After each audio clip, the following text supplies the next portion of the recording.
Hey guys, welcome back to the channel and my not review of the 2024 Halo 2 character pack from Mega. The set comes with 338 pieces and consists of 17 full-size, fully articulated figures, 2 monitors and a teeny tiny little Cortana pedestal hologram figure. And if you want to buy this, it will set you back around $50. It is currently available on Amazon UK and Amazon.com. And my affiliate links for both of those are in the description below if you want to help out the channel. So you may have just noticed I said this was not a review. And the reason I said that is because it's not a review.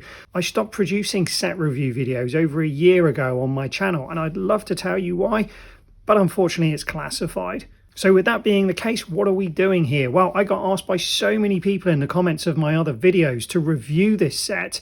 I wanted to do something with it. So I decided I'd do another ranked video, similar to what I did with the 20th anniversary character pack. People seem to like that one, so I figured let's give it another go. And so here we are. I'm just simply going to rank them from my least favorite to my favorite. But before I do that, I just want to say this was super hard because there are so many good figures in this pack. And also keep in mind, when I'm ranking these figures, it's not about how accurate they are or anything else. It's purely my personal choice. It's how they speak to me from my personal journey through Halo and Mega. It's what appeals to me the most. Okay, let's get into it. So coming in at number 20, no surprises here, it's the pedestal Cortana. Absolutely nothing wrong with it whatsoever, and I don't have a purple one, so I'm really pleased I've got it, but it's clearly only here to make the numbers of characters in this pack come up to 20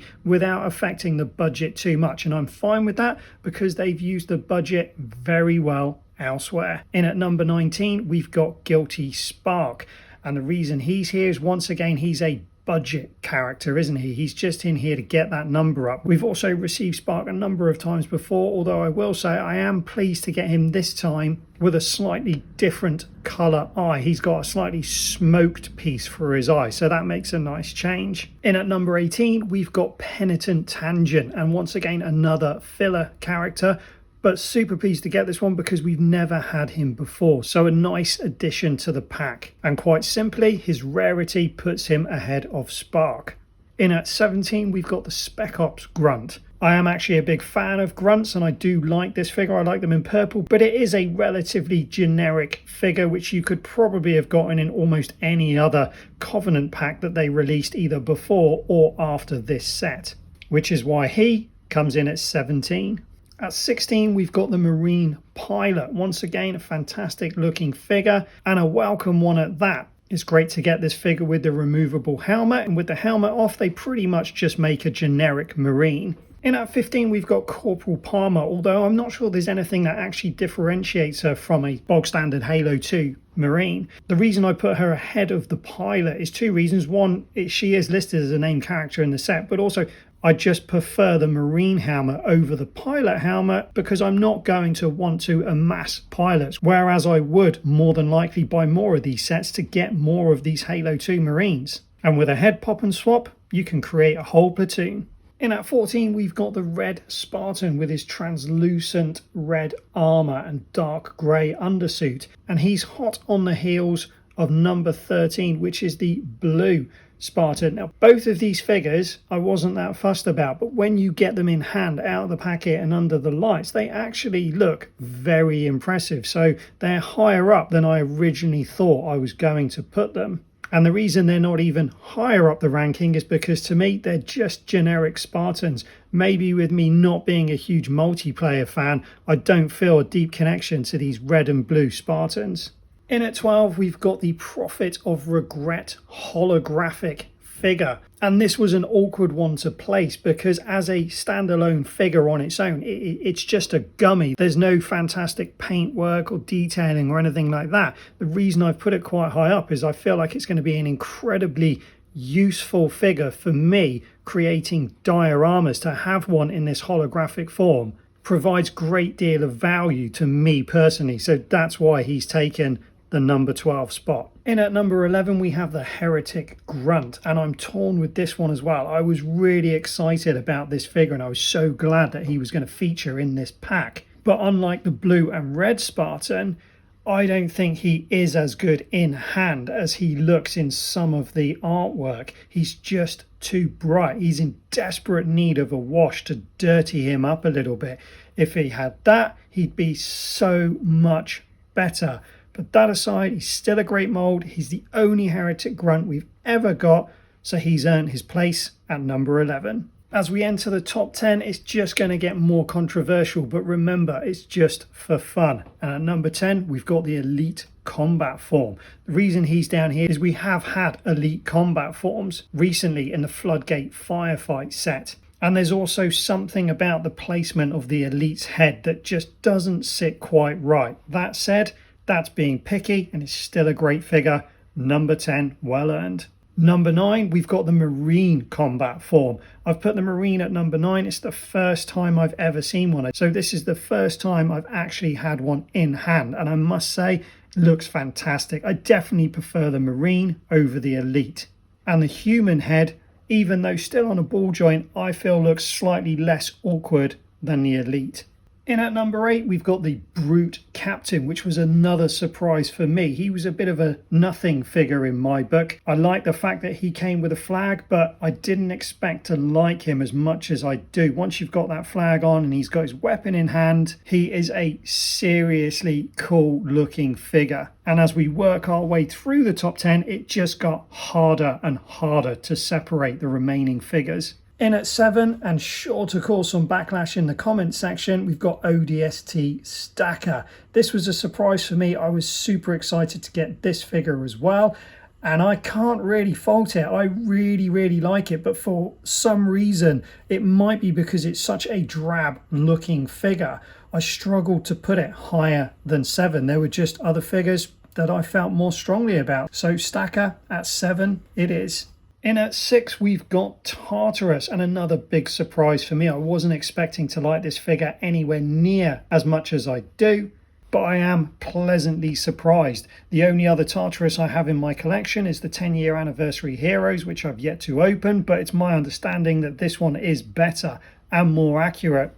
Plus, it comes with his signature hammers. So that alone has to give him a relatively high position in this ranking. So we're down to our top 5, and this is where it gets really difficult. And I know you're all screaming at your computers telling me how wrong I've got it so far. So what I want you to do is, everyone, I want you to leave your top 5 in the comment section below so we can see just how right or wrong I was about these top 5 figures. And at number 5, we've got Sergeant Johnson. I had to give this guy a high position. In his dress whites, he looks absolutely fantastic. I'm a huge Johnson fan anyway, so every time we get a figure, I'm always excited about it and pleased to get it. But having him in his dress whites, once again, provides huge potential for diorama style builds to be able to create scenes from the games. And that's why, for me, Sergeant Johnson gets number 5. In at 4, we've got the Master Chief, and I know we've had 1,000 Master Chiefs before, but I don't care. I'm a Chief fan. It's what got me into it from the very beginning, when all there was Chief, before there were a million other Spartans around. So I'm always pleased to get one, and this particular Chief, I didn't realise how detailed he was until I got him in hand. So as far as Chiefs go, this is a really good example of one with excellent detailing. So well done, Chief, you made it to number 4. Taking the number 3 spot, we've got what's sure to be many people's number 1 in this pack, and it's the Brute Honor Guard. I was surprised here again. I felt that this would have been a contender for number 1, but it's not number 3 because it's not a good figure. I really like it. It's so well done and it's so detailed, and I'm not disappointed with it in any way. It's just the same old story of there are just so many good figures in this pack. They can't all be number 1, and for whatever reason, when I had them in hand, I had to put the Brute at number 3. So for all you Brute lovers out there, I'm sorry. So we're down to the last 2 characters, and they are both elites, and I can tell you that the number 2 place goes to Thalvadam. This figure was another surprise in a good way. He looks like a relatively generic gold elite, but he's got incredible paint detailing on him, and the fact that when you take his armor off, he's got the burn mark from where they brand him, the mark of shame. This figure is just a figure that I didn't know I needed so badly, but now I've got it. I am so grateful to have it, because once again, I feel like I'm going to be able to create some great set piece dioramas using this figure. So his usability for me is way up there. And that means the number 1 space goes to the Elite Counselor. And again, what a figure. That headpiece is just incredible. They absolutely nailed it with this figure. In hand, it is just incredible. And all I could think of was, I want about 30 more of these so I can create the scene with all of those elite counselors in the chamber. Am I going to buy another 30 more? No, sadly not, but I'm sure we can all imagine how good that would look. But that aside, we still have one. Mega provided us with our first elite counselor, and they took so much care over this figure. It really is Mega at their best. And I, for one, am very pleased that they included it in this set, and that's why it gets the number 1 spot. And so that's it, the Halo 2 character pack. Now, whether you agree with my ranking or not, doesn't matter. Make your own ranking up, put it in the comments. As I said at the beginning of the video, it's just my personal opinion, my personal preference, and I expect you to have your own. But if nothing else, hopefully you got to enjoy seeing these figures in high definition, on the turntable, under some good lighting. And for those that aren't able to get their hands on it, hopefully you can appreciate getting some good close-ups of these figures too. And that is about all I've got to say. So, as always, thanks for watching, and we'll see you next time.